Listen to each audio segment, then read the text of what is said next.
مولاي صل وسلم دائما أبدا على حبيبك خير الخلق كلهم مولاي صل وسلم دائما أبدا على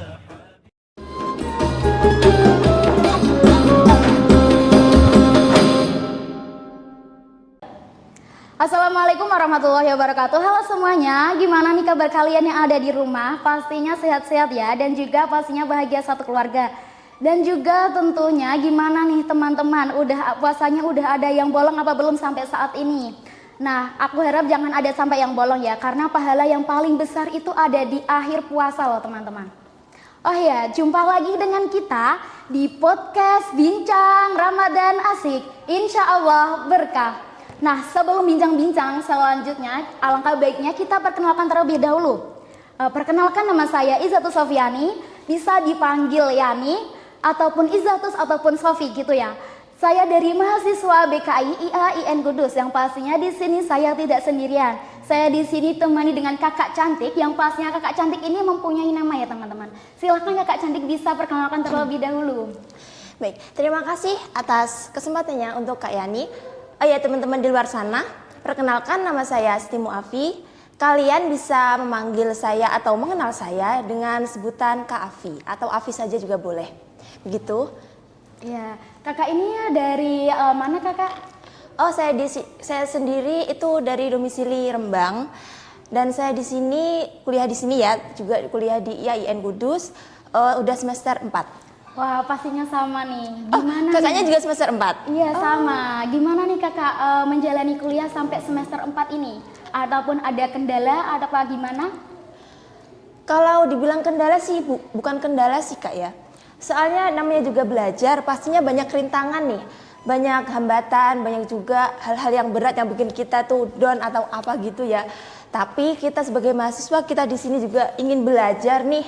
Kita di sini niatnya untuk belajar. Nah, kita tuh sebagai mahasiswa tuh harusnya menerima tantangan tersebut. Jadi ya kalau dikaitkan dengan rintangan-rintangan ya kita lewatin aja gitu. Iya. Apalagi kan sekarang Ramadan juga mesti banyak rintangannya. Terutama ini kan Ramadan. Pasti kalau kuliah nahan lapar juga, nahan pusing dan segalanya.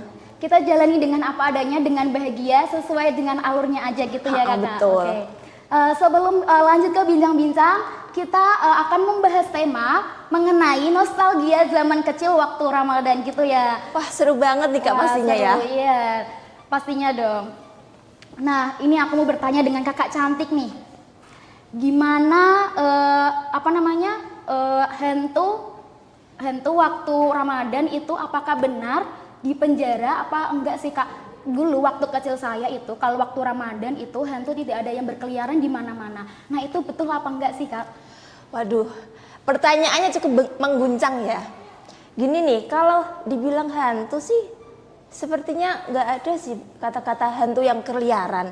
Cuman apa ya, kita kan juga orang Jawa dan tabiatnya itu mempercayai apa yang dibicarakan, apa yang diomongkan oleh nenek moyang kita kan gitu. Iya. Nah, jadi kita sebagai penerus nenek moyang itu percayanya pas saat Ramadan itu tuh setan-setan, hantu-hantu itu dikurung gitu kan. Iya. Namun sebenarnya itu enggak. Karena kita tuh semakin besar, semakin tahu kalau kenyataan itu, kalau gosip-gosip itu tuh sebenarnya enggak ada. Adanya itu setan-setan atau hantu-hantu tadi itu pada saat bulan Ramadan itu emang di kerangkeng. Apa sih di penjara. Di penjara. Namun manusia sendiri itu juga mempunyai nafsu. Dan nafsu itu bukan hanya berasal dari godaan dari luar saja, namun dari dirinya sendiri. Dia itu mempunyai atau memiliki nafsu sendiri yang gimana sih, yang bisa mengatur itu manusia itu sendiri gitu loh Kak. Kalau misal manusia itu sendiri bisa mengatur nafsunya yang baik mana, yang buruk mana, yang perlu dipertahankan mana, yang perlu ditolak mana. Jadi dia tuh nggak akan tergoda dengan godaan-godaan seperti itu. Gitu. Mengenai nafsu ya kak, Ya, apakah gimana? ini saat ini kan kebanyakan banyak yang mokel, nah itu apakah bisa disebutnya yang namanya nafsu? bisa sih, bisa disebut nafsu. Soalnya kan mokal itu hasrat dari dalam.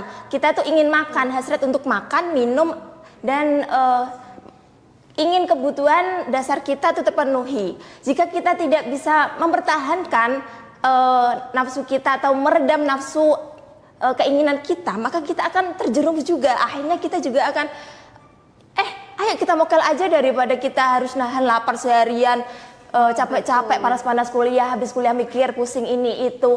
Kita langsung lanjut ke warung aja gitu. Nah, itu nggak boleh. Padahal puasa di waktu kuliah itu banyak banget loh guys. Apalagi kita menuntut ilmu loh. Nah, itu teman-teman. Kita tuh menuntut ilmu waktu puasa itu nggak sia-sia kita menuntut ilmu waktu puasa. Kita nahan lapar, padahal itu manfaatnya banyak loh.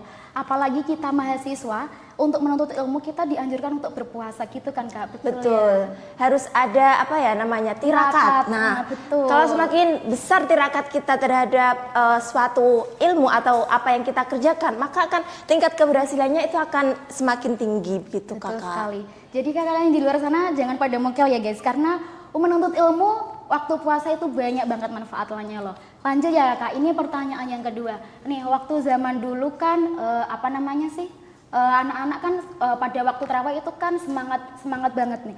Nih waktu sholat terawih itu apakah benar dibilang wajib? Karena anak-anak dulu itu takut kalau nggak terawih itu takut dimarahin orang tua, karena orang tua itu selalu bilang terawih ini wajib. Nah itu benar apa enggak sih? Ya. Gimana menurut kakak? Gini, kalau menurut saya sendiri nih sebenarnya itu cuman akal-akalan orang tua sendiri. Di mana anak kecil tuh harus dibiasakan istiqomah sejak dini, harus ditata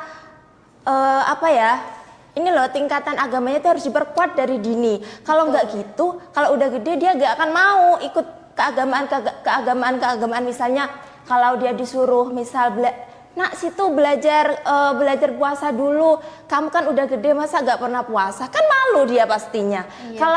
Kalau dia udah dibiasakan dari kecil, udah dibiasakan puasa dari kecil oleh orang tua, kan dia nggak akan terbebani akan kewajiban berpuasa itu. Nah begitu juga dengan tarawih. Dulu saya itu pernah, ibu saya itu benar-benar ngekang saya untuk selalu tarawih sampai suatu malam itu pernah. Kan habis maghrib aku itu ada pertemuan nih sama teman-teman, ada latihan buat merayakan hari lebaran itu, malam lebaran takbiran. Nah pas hari itu ada kejadian yang nggak terduga. Itu menjadikan, kan pas itu saya tuh pakai sepeda. Nah sepeda saya tuh kayaknya tuh rantainya putus atau gimana gitu. Aku tuh takut banget buat pulang. Nah habis itu aku tuh diam. Nih gimana nih aku pulangnya? Kalau aku mau pulang sekarang ini mesti dimarahin. Kalau aku pulang nanti aku nggak ikut taraweh, malah dimarahin 2 kali. Ini gimana nih? Terus jadinya saya tuh nggak ikut taraweh. Terus pas pulang diginiin sama ibu, kenapa kamu nggak ikut taraweh? Hehehe, rantai saya putus bu tadi di jalan. Jadinya aku takut buat pulang. Nanti kalau aku pulang nanti dimarahin 2 kali. Ya nggak apa-apa kamu. Terus ibu saya tuh bilang gini, ya nggak apa-apa lah. Kalau rantai putus ya biarin aja putus. Kan kamu kewajibannya apa? Taraweh kan, kenapa kamu nggak pulang terus taraweh? Ya kan aku nggak berani buat pulang. Aku bilang gitu ke ibu. Terus ibu saya tuh ya udah deh, besok kalau ada gitu langsung pulang biar nggak kelewatan tarawihnya gitu. Tapi sebenarnya itu membuat saya semakin besar tuh semakin tahu kalau ibu bilang gitu tuh biar kita tuh semakin ada rasa tertanam gitu loh dalam diri untuk kesadaran kita untuk melakukan tarawih. Kalau nggak digituin dari dulu kan kita nggak akan mau. Betul. Gitu kan. Berarti ibu kakaknya ini selalu ketat banget ya untuk mengikuti acara-acara di bulan Ramadan gitu ya. Iya. Tentunya sama ibu saya seperti itu. Iya juga. Ada pengalaman Kak mungkin yang bisa di-share? Ada, kalau nggak ikut tarawih, ibu pasti marah. Dan juga ini, kalau di di puasa 20 itu kan ada sholat Lailatul Qadar kan, sholat tengah malam. Nah itu saya diikutkan, diwajibkan ikut meskipun di sana itu tidak mengikuti sholat, tapi disuruh ibu berangkat gitu. Supaya apa sih? Supaya nanti kalau waktu dewasa itu nggak harus disuruh kamu sholat ini, kamu sholat ini. Nah kita kan udah tahu gitu loh, sudah ada kewajibannya sendiri-sendiri kan, kita sudah dewasa gitu. Nah itu sudah ditanamkan dari sejak aku kecil gitu Kak. Gini, aku juga ada cerita lagi nih.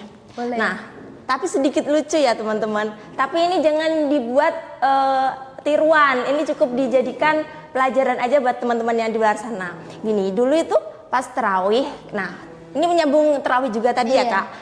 Kalau terawih kan namanya anak kecil kan mesti males-malesan gitu kan. Ih berat banget masa harus sholat 20 rakaat, mana nggak putus-putus lagi kan gitu ya. Nah, pernah tuh suatu hari aku tuh ada ide. Aku nggak pengen terawih, tapi aku harus ikut terawih. Gimana ya caranya biar aku ini tetap terawih tapi nggak ikut? Terus aku mikir gimana ya? Nah ini ada akal nih dari aku, tapi jangan dicontoh ya teman-teman. Ini bukan untuk dicontoh.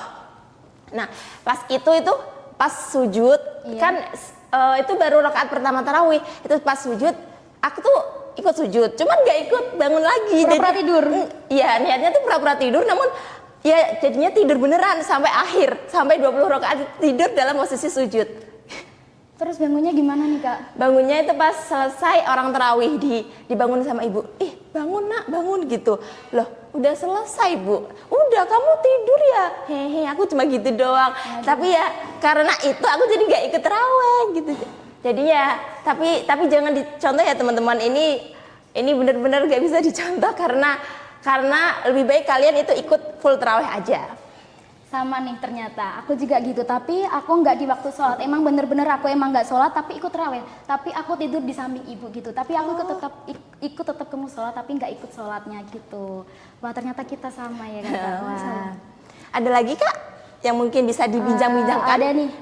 Gimana anak kecil kan puasanya kan nggak kuat satu hari, nggak full satu hari gitu kan. Semisal nih ada yang puasanya nyambung. Waktu duhur buka, waktu asar buka, waktu maghrib buka. Nah itu gimana sih Kak? Itu buat pelajaran aja, apa buat belajar untuk waktu puasa aja, biar anak ini melatih, oh puasa tuh seperti ini gitu. Apakah diperbolehkan puasa nyambung gitu?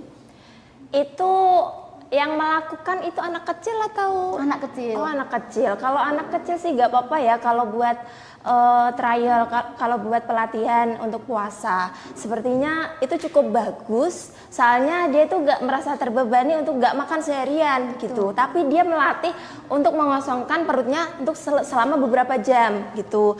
Misalnya kalau pertama nih kayak kakaknya tadi, misal duhur ini makan, terus asar juga makan, terus pas maghrib juga makan, itu boleh, itu untuk awalan bisa digunakan dengan cara itu. Namun jangan terlalu sering melakukan cara itu. Kita harus mengurangi porsinya. Misal kalau seminggu udah gitu, namun seminggu selanjutnya nanti tinggal pas duhur sama pas maghrib aja gitu. Kalau udah kuat ya itu dulu. Namun jika si anaknya ini mau untuk melakukan puasa 1 hari full, itu malah lebih baik. Wah bagus. Nah, tapi gini ya, tapi tergantung dulu, dilihat dulu dari anaknya itu. Anaknya ini kuat gak? Misal dikasih tantangan nih, kalau misal dikasih tantangan, kamu bisa nggak 1 hari full buat puasa? Nanti kalau bisa dikasih reward dari kita, biar dia itu merasa tertantang, semangat dalam menjalani puasa itu. Jadi misal gini, nak kamu besok puasa full bisa nggak? Nanti kalau bisa ibu kasih es krim deh buat berbuka gitu. Kalau dia mau kan jadi tertarik gitu buat dia melakukan. tariknya tuh tinggi gitu ya. Semisal nih anak perempuan ini kan kadang di umur 9 tahun kan udah haid. Nah itu kan sudah wajib untuk berpuasa. Semisal dia puasanya sampai di waktu duhur aja, itu boleh apa enggak sih Kak dalam agama gitu? Sebenarnya ya kalau kan puasa setengah hari itu sebenarnya nggak ada ya. Namun kalau untuk sebenarnya itu harusnya ditegasin, harusnya nggak boleh. Kamu itu udah wajib melakukan puasa karena kamu sudah memenuhi semua syaratnya gitu kan. Iya. Apalagi dia juga udah mampu. Kalau belum mampu beda lagi. Misalnya dia punya kelainan apa atau apa gitu. Misal dia sakit apa yang menahun, itu bisa dibicarakan, bisa mendapatkan fidyah atau keringanan dalam berpuasa. Misalnya dia bisa melakukan puasa setengah hari dulu karena dia sedang mendapatkan itu penyakit itu, atau melakukan bisa jadi dia tuh mendapatkan fasilitas rutin kayak terapi gitu yang harus dijalankan selama bertahun-tahun. Itu bisa kalau dia gak kuat dan mentalnya jadi fisiknya lemah, itu bisa dia baru belajar setengah hari dulu. Namun kalau dia udah mampu dan wajib syarat-syaratnya terpenuhi, dia harus ditegaskan dari orang tua, dia harus bisa puasa full 1 hari, gak boleh setengah hari gitu. Karena kalau puasa setengah hari itu buat trial anak kecil, bukan buat yang sudah memenuhi syarat. Meskipun dia udah memenuhi syarat, tapi dia itu emang bener-bener nggak kuat full 1 hari puasanya, tapi dia tetap ngekeh di setengah hari aja. Nah itu tetap ganti puasa apa gimana Kak? Kalau itu tetap ganti puasa Kak, soalnya dia kan sudah memenuhi syarat-syarat puasa. Nah jika dia nggak puasa kan sama aja dia meninggalkan kewajiban dia, ya dia harus membayar juga gitu. Berarti udah tidak tanggungan orang tua ya kalau gitu? Udah enggak. Namun orang tuanya juga tetap mendampingi. Kalau dia butuh, harus didukung dari orang tua juga. Jadinya dia tuh mau melakukan puasa itu. Wah, betul. Lanjut nih Kak. Nah, apa sih makanan Kakak dan minuman Kakak yang paling favorit di waktu buka di masa kecil itu apa? Kalau saya dulu tahu makanan garang asem nggak Kak? Tahu dong. Tahu ya. Itu kesukaan saya pas waktu buka karena itu benar-benar menggugah selera banget. Kan buka puasa ini kan posisi perut kita sedang kosong. Ya, ingin mencicipi makanan yang benar-benar menggugah selera kita. Nah, pas ibu itu bikin lauk itu suka banget, bener-bener dapat makan yang saya tuh makan sampai berulang kali, sampai tambah gitu. Namun karena makanan itu saya jadi gak ikut terawih gara-gara itu. Wah, terlalu ini ya Kak, apa namanya? Terlalu excited akan makanan itu. Jadi sewajarnya aja ya teman-teman, jangan sampai berlebihan. Kalau buka puasa itu ya sewajarnya aja. Kalau minum ya minumlah 1 gelas atau berapa, jangan sampai 1 toren, nggak boleh. Waduh, 1 toren nih Kak. Nah kalau makan dan minuman berlebihan kan emang itu tidak boleh ya Kak, tidak dianjurkan dalam agama ya gitu. Nah untuk minuman Kakaknya apa nih yang paling favorit waktu buka puasa?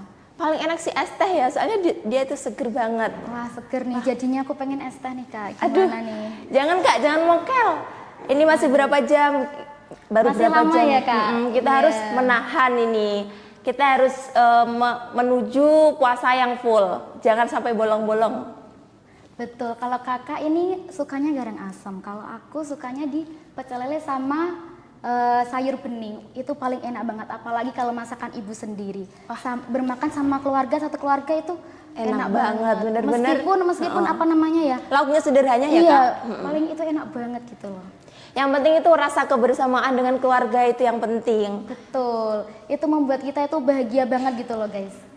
Nih untuk Kakaknya dulu di waktu Ramadan ini kegiatannya apa aja sih waktu kecil? Kalau saya kecil ya, karena dulu pas saya kecil itu ibu saya tuh masih dagang, namun dagangnya itu kayak warung kecil-kecilan gitu loh. Nah pas sore kan, pagi itu biasanya sekolah, terus sore itu siang itu tidur, lalu sorenya ibu kan yang masak. Aku kadang ikut masak juga, namun kadang kalau warung sedang rame aku jadi ikut jaga warung gitu. Kadang ada nih siang-siang itu ada yang beli es yang dicekek gitu loh Kak, yang ada airnya terus ada sedotannya. Nah itu bisa nih kayak seger banget gitu loh, kayak ngeladenin pelanggan tuh bener-bener seger walaupun kita gak ikut minum. Apalagi siang-siang, waduh, terik matahari panas banget, minum es di depan orang puasa pastinya seger banget nih Kak. Aduh, Nah, untuk kakaknya, aduh, kita lanjut ngabuburit aja yuk Kak. Daripada kita kelamaan gak sih di sini? boleh banget. Kita ngabuburit bersama? Boleh. Boleh dong. Wah, terima kasih ya guys. Selama ini udah berbincang-bincang yang pastinya panjang lebar kali tinggi, apalagi ini kita berpuasa ya. Yang pastinya ini nahan lapar, nahan haus gitu ya guys. Nah, terima kasih banyak ya Kakak Afi yang Terima kasih memberikan juga. pelajaran, memberikan saran, memberikan apapun itu yang pastinya itu bermanfaat banget bagi aku juga, dan pastinya bagi teman-teman juga pastinya bermanfaat banget gitu ya guys. Terima kasih banyak ya Kakak. Thank you so much. Terima kasih juga Kak Yani atas undangannya, atas kesempatannya untuk menjadi narasumber di acara ini. Terima Semoga kasih bermanfaat untuk semuanya. Terima kasih banyak guys. Assalamualaikum warahmatullahi wabarakatuh.